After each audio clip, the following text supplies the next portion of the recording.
Assalamualaikum warahmatullahi wabarakatuh. Kembali lagi di Vivi Afwah Channel. Dan pada kesempatan kali ini kita akan melanjutkan pelajaran dari video sebelumnya, yaitu mengenai sejarah perumusan Pancasila sebagai dasar negara.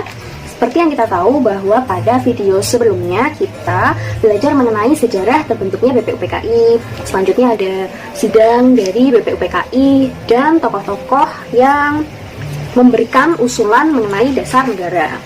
Selanjutnya kita akan belajar mengenai pembentukan panitia 9 atau panitia kecil untuk merumuskan piagam Jakarta. Nah, jadi di sini bisa kalian lihat dan kalian baca bahwa pada akhir persidangan pertama dari BPUPKI, Ketua BPUPKI Dr. Rajiman Widyodiningrat membentuk sebuah panitia kecil yang bertugas untuk mengumpulkan usulan para anggota yang akan dibahas pada masa sidang berikutnya. Jadi panitia kecil ini beranggotakan 8 orang di bawah pimpinan Insinyur Soekarno. Anggotanya siapa saja? Nah, di sini ada Ki Bagus Hadi Kusumo, lalu ada Kiai Haji Wahid Hashim, Mr. Muhammad Yamin, Sutarjo Karto Hadi Kusumo, A.A. Maramis, Otto Iskandar Dinata, dan Dr. Andes Muhammad Hatta. Jadi di sini panitia kecil itu mengadakan pertemuan untuk mengumpulkan dan memeriksa usul-usul menyangkut beberapa masalah, yaitu Indonesia Merdeka. Jadi di sini usul-usul yang sudah dikumpulkan itu dimasukkan ke dalam beberapa golongan. Yang pertama, golongan usul yang minta Indonesia merdeka selekas-lekasnya atau secepatnya. Selanjutnya ada golongan usul yang mengenai dasar. Lalu ada golongan usul mengenai soal unifikasi dan federasi. Yang keempat, golongan usul mengenai bentuk negara dan kepala negara. Yang kelima, golongan usul yang mengenai warga negara. Keenam, golongan usul mengenai daerah. Yang ketujuh adalah golongan usul mengenai soal agama dan negara.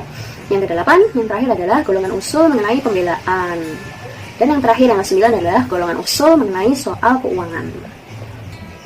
Jadi ini adalah usul-usul yang merangkut Indonesia Merdeka. Ada 9 itu. Nah, sesudah sidang Cuosangiin, panitia kecil itu mengadakan rapat dengan 38 anggota BPUPKI di kantor besar Jawa Hokokai. Jadi pertemuan tersebut membentuk lagi satu panitia kecil yang terdiri atas Insinyur Soekarno sebagai ketua, Muhammad Hatta, Muhammad Yamin, A.A. Maramis, Ahmad Subarjo, Wahid Hashim, Kahar Muzakir, Agus Salim, dan Abi Kusno Cokro Suyoso. Jadi panitia kecil ini jumlahnya 9, kenal dengan nama panitia 9. Jadi tugasnya untuk menyelidiki usul-usul mengenai perumusan dasar negara. Nah, bisa dilihat, jadi ini adalah gambar panitia 9 diketuai oleh Insinyur Soekarno. Lalu ada Profesor Muhammad Yamin, ada Muhammad Hatta, lalu ada A.A. Maramis, lalu ada Abi Kusno Cokro Suyoso, lalu ada Kahar Muzakir, Agus Salim, Wahid Hashim, dan ada Ahmad Subarjo. Nah, jadi panitia 9 ini itu mengadakan rapat di kediaman Insinyur Soekarno di Jalan Pegang Saan Timur nomor 56 Jakarta. Nah, pada tanggal 22 Juni 1945, panitia kecil ini mencapai suatu persetujuan jadi mengenai rancangan pembukaan hukum dasar atau UUD. Jadi rapat ini berlangsung alot ya disebutkan karena perbedaan paham mereka antar peserta tentang rumusan dasar negara, terutama soal agama dan negara. Jadi persetujuan panitia 9 ini di dalam satu rancangan pembukaan hukum dasar atau UUD. Nah, oleh Insinyur Soekarno, rancangan dari pembukaan hukum dasar ini dinamakan Mukadimah. Nah, oleh Mr. Muhammad Yamin dinamakan Piagam Jakarta. Dan oleh Sukiman Wiryosanjoyo disebut dengan Gentleman's Agreement. Jadi untuk rancangan pembukaan hukum dasar saja mereka memiliki banyak perbedaan penyebutannya. Jadi setelah melalui rapat yang cukup alot, di sini disepakati bahwa rumusan konsep dasar yang tercantum di dalam rancangan Mukadimah atau pembukaan itu naskahnya memiliki banyak persamaan dengan pembukaan UUD 1945. Nah, bunyinya seperti apa? Bisa kita lihat. Jadi di sini. Nah, pada alinea keempat bisa dilihat di sini. Jadi di sini dengan berdasar kepada ketuhanan dengan kewajiban menjalankan syariat Islam bagi pemeluk-pemeluknya menurut dasar kemanusiaan yang adil dan beradab, kesatuan Indonesia, kerakyatan yang dipimpin oleh hikmat kebijaksanaan dan pemusyawaratan perwakilan, serta dengan mewujudkannya suatu keadilan sosial bagi seluruh rakyat Indonesia. Jadi di sini didiskusikanlah isi dari mukadimah ini dan dianalisis mengenai perbedaannya dengan sila-sila Pancasila seperti yang tertuang di dalam pembukaan UUD 1945. Jadi naskah mukadimah ini ditandai oleh 9 orang anggota panitia 9 yang dikenal dengan nama Piagam Jakarta atau Jakarta Charter. Jadi panitia kecil ini menyelidiki usul-usul yang berkeyakinan bahwa mukadimah dapat menggabungkan, mempersatukan paham-paham yang ada di kalangan anggota-anggota BPUPKI.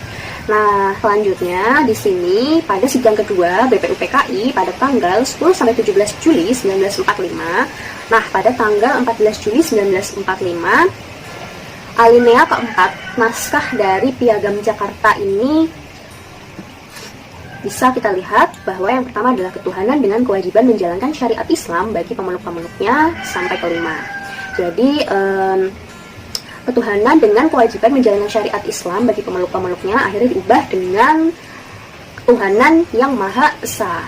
Jadi latar belakang sila pertama ini diubah karena Indonesia itu adalah negara yang sangat kaya baik secara agama, budaya, seperti itu, dan wakil-wakil Protestan dan Katolik dari wilayah timur mayoritas itu merasa dengan sila pertama mereka keberatan, dan bagian kalimat itu pun diganti dengan ketuhanan yang Maha Esa, seperti itu. Kata kalimat ketuhanan yang Maha Esa itu lebih bisa untuk menjiwai dari segala agama yang ada di Indonesia. Jadi demikian rumusan dari dasar negara yang terdapat pada pembukaan UUD 1945 adalah yang pertama, ketuhanan yang Maha Esa, 2, kemanusiaan yang adil dan beradab, 3, persatuan Indonesia, yang keempat adalah kerakyatan yang dipimpin oleh hikmat kebijaksanaan dalam permusyawaratan perwakilan, dan yang kelima adalah keadilan sosial bagi seluruh rakyat Indonesia. Nah, selanjutnya kita akan masuk ke poin selanjutnya, yaitu poin B mengenai penetapan Pancasila sebagai dasar negara. Jadi kekalahan Jepang pada Perang Dunia ini membuka kesempatan yang sangat luas, sangat lebar untuk Indonesia untuk mempersiapkan kemerdekaannya. Nah, akhirnya pada tanggal 7 Agustus 1945, Jepang mengumumkan pembentukan Panitia Persiapan Kemerdekaan Indonesia atau PPKI atau yang kita kenal sebagai Dokuritsu Zunbi Inkai. Insinyur Soekarno diangkat sebagai ketua PPKI dan Muhammad Hatta sebagai wakilnya. PPKI ini berjumlah 21 orang termasuk ketua dan juga wakilnya. Nah, setelah itu pada tanggal 14 Agustus 1945, Insinyur Soekarno mengumumkan bahwa Indonesia itu akan merdeka secepat mungkin, dan kemerdekaan ini bukanlah pemberian dari Jepang, tetapi hasil perjuangan dari bangsa Indonesia sendiri. Jadi sebagai buktinya, atas kehendak dari bangsa Indonesia sendiri, anggota PPKI itu ditambah 6 orang, sehingga jumlah seluruhnya adalah 27 orang. Nah, semua anggota PPKI ini berasal dari Indonesia. Jadi setelah Jepang menyerah kepada sekutu pada tanggal 14 Agustus 1945, kesempatan tersebut digunakan dengan sebaik mungkin oleh para pejuang untuk menyatakan kemerdekaan Indonesia.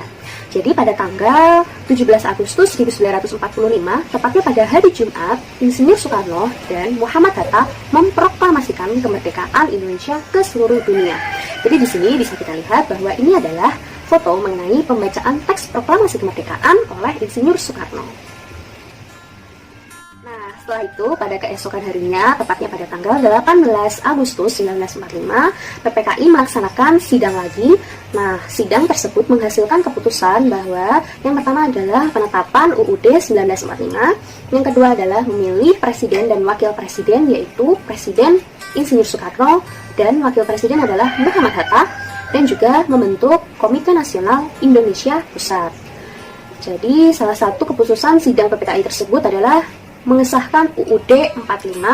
Nah, di dalam pembukaan UUD 45 ini pada alinea keempat tercantum rumusan sila-sila Pancasila sebagai dasar negara. Nah, kita masuk ke dalam pembahasan selanjutnya, yaitu semangat pendiri negara dalam merumuskan dan menetapkan Pancasila sebagai dasar negara.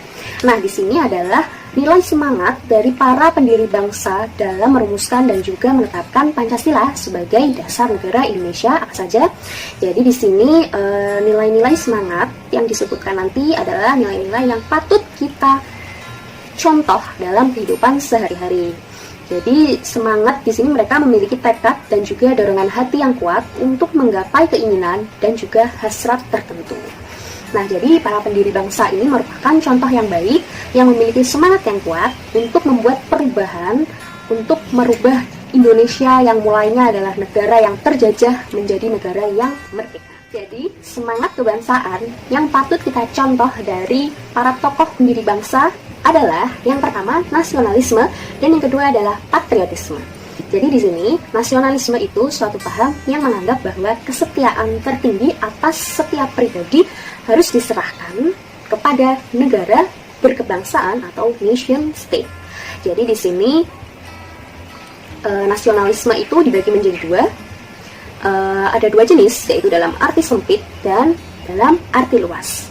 Nasionalisme dalam arti sempit disebut juga nasionalisme negatif karena mereka mengandung makna perasaan kebangsaan atau cinta terhadap bangsanya yang sangat tinggi dan berlebihan sehingga mereka akan merendahkan bangsa lain. Nah, itu patut kita hindari. Nah, sedangkan nasionalisme yang kedua adalah nasionalisme dalam arti luas yang berarti positif.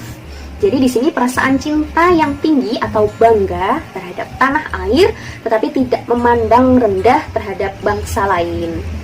Selanjutnya, sikap yang patut kita teladani adalah patriotisme. Jadi patriotisme berasal dari kata patria yang artinya tanah air. Kata patria kemudian berubah menjadi kata patriot yang artinya orang yang mencintai tanah airnya. Jadi patriotisme ini semangat cinta kepada tanah air. Nah, semangat dari seseorang yang bersedia mengorbankan segalanya untuk mempertahankan bangsanya. Jadi sikap patriotisme ini adalah sikap yang muncul setelah memiliki sikap nasionalisme, tetapi sekarang umumnya diartikan sama seperti itu. Nah, selanjutnya setelah belajar mengenai nilai semangat para pendiri bangsa, sekarang kita akan masuk ke dalam komitmen para pendiri bangsa dalam perumusan Pancasila sebagai dasar negara. Jadi di sini komitmen adalah sikap atau perilaku yang ditandai rasa memiliki, memberi perhatian, serta melakukan usaha untuk mewujudkan harapan dan cita-cita dengan sungguh-sungguh. Jadi seseorang yang memiliki komitmen terhadap bangsa adalah orang yang akan mendahulukan kepentingan bangsa dan negara di atas kepentingan pribadi maupun golongan.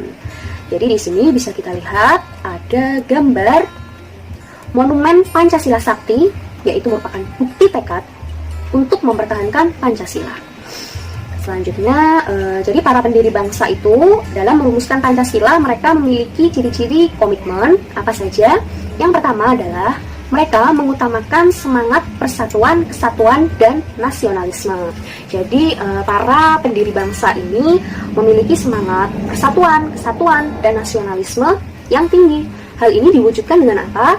Jadi dalam bentuk mereka mencintai tanah airnya dan mereka senantiasa mendahulukan kepentingan bangsa dan negara di atas kepentingan pribadi dan juga golongan. Lalu yang kedua adalah adanya rasa memiliki terhadap bangsa Indonesia. Jadi kalau tidak ada rasa memiliki, kita tidak akan memiliki rasa untuk harus menjaga, mempertahankan rasa cinta. Nah, komitmen yang dimiliki oleh para pendiri bangsa ini, mereka salah satunya memiliki rasa memiliki terhadap bangsa Indonesia. Jadi mereka nilai-nilai ini ditandai dengan lahirnya Pancasila itu berasal dari dalam bangsa Indonesia itu sendiri. Baik itu nilai-nilai ketuhanan, kemanusiaan, permusyawaratan, persatuan, keadilan sosial. Ini merupakan nilai-nilai yang berasal dan digali dari dalam bangsa Indonesia itu sendiri. Jadi ini bukan merupakan nilai-nilai yang didapat dari bangsa lain, dari luar, melainkan nilai yang ada di dalam bangsa kita sendiri. Selanjutnya yang C adalah selalu semangat dalam berjuang. Jadi para pendiri bangsa ini mereka selalu bersemangat dalam memperjuangkan dan juga mempersiapkan kemerdekaan bangsa Indonesia. Contohnya Insinyur Soekarno, Muhammad Hatta, dan seluruh tokoh-tokoh pendiri bangsa lainnya, mereka mengalami cobaan dan juga tantangan yang bertubi-tubi, tetapi dengan semangat perjuangan yang luar biasa, akhirnya mereka mampu untuk memerdekakan bangsa Indonesia. Selanjutnya adalah yang keempat, yaitu mendukung dan berupaya secara aktif dalam mencapai cita-cita bangsa, yaitu merdeka, bersatu, berdaulat, adil, dan makmur. Dan yang terakhir adalah melakukan pengorbanan pribadi dengan menempatkan kepentingan negara atas kepentingan pribadi, dan juga mendukung keputusan yang menguntungkan bangsa dan negara, bukan yang hanya akan menguntungkan kepentingan pribadi dan juga golongan. Jadi sebagai siswa, generasi muda, jadi kalian harus memiliki komitmen dan juga semangat juang yang tinggi dalam berbangsa dan bernegara. Karena kita sudah diberi contoh yang baik oleh tokoh-tokoh para pendiri bangsa dalam hal merumuskan dan juga menetapkan Pancasila sebagai dasar negara. Nah, jadi itu dia penjelasan materi pada video kali ini. Dan jangan lupa like jika suka dan share kepada teman-teman kalian, dan selalu support channel ini untuk terus bisa memberikan manfaat kepada sesama dengan cara subscribe. Terima kasih dan sampai jumpa pada video selanjutnya. Wassalamualaikum warahmatullahi wabarakatuh.